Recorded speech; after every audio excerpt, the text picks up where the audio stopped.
9 years have gone by, friends. Yes, summer, 1913. Gradual changes in Grover's Corners. Horses are getting rarer, farmers coming into town in Fords. Most everyone in town locks their doors at night. Ain't it been any burglars yet, but we've all heard about them. You'd be surprised, though, on the whole, things don't change much in Grover's Corners.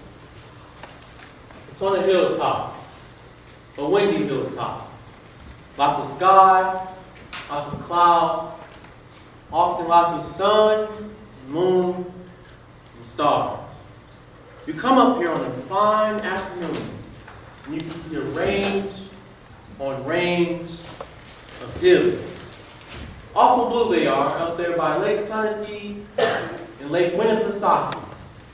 And way up, if you got a glass, you can see the White Mountains and Mount Washington, where North Conway and Conway is. And our favorite mountain, Mount Conduct, and the towns that lie around it, Joffrey and East Joffrey, Peterborough and Dublin, and there, just a ways down, is Grover's Corners. Yes, it's a beautiful spot, Mount Laurel and lilacs. I often wonder why people like to be buried in Woodlawn and Brooklyn when they might have the same time here in New Hampshire. Over there are the old stones, 1670 to 1680. Strong-minded people that come a long way to be independent. Summer people walk around here laughing at the funny words on the tombstones. They don't do any harm. And genealogists from Boston get paid about 60 people for looking up their ancestors. They want to make sure that they're daughters of the American Revolution and of the Mayflower. Well, I guess that don't do any harm either.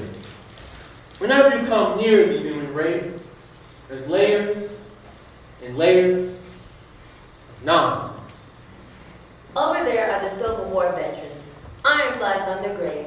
New Hampshire boys had a notion that the Union ought to be kept together, even though they'd never seen more than 50 miles of it themselves. All they knew was the name, the United States of America.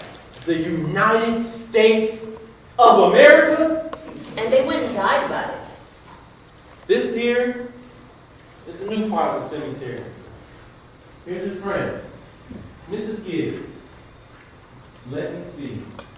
Here's Mr. Stinson, organist of the Congregational Church. You remember Mrs. Soames, who enjoyed the wedding, and many others. Here's Editor West Boyd Wallace, whose appendix burst while he was on a Boy Scout trip to Crawford Notch.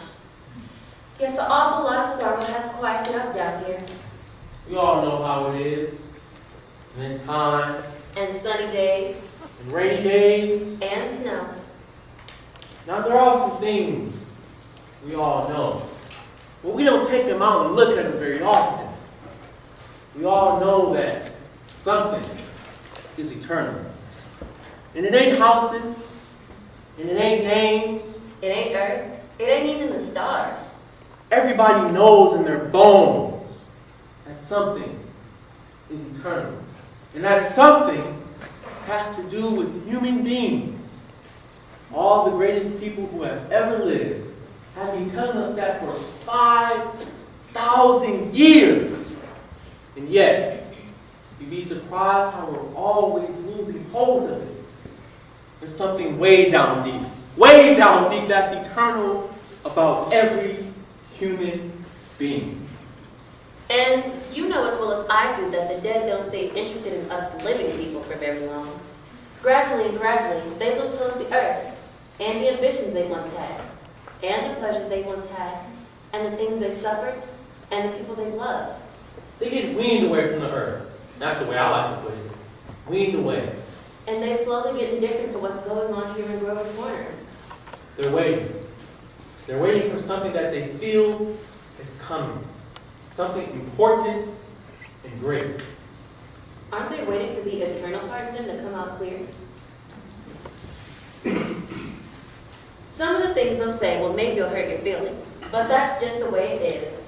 Mother and daughter, husband and wife, enemy and enemy, money and miser. All those terribly important things, they kind of grow pale around here. And what's left when your memory and your identity is gone?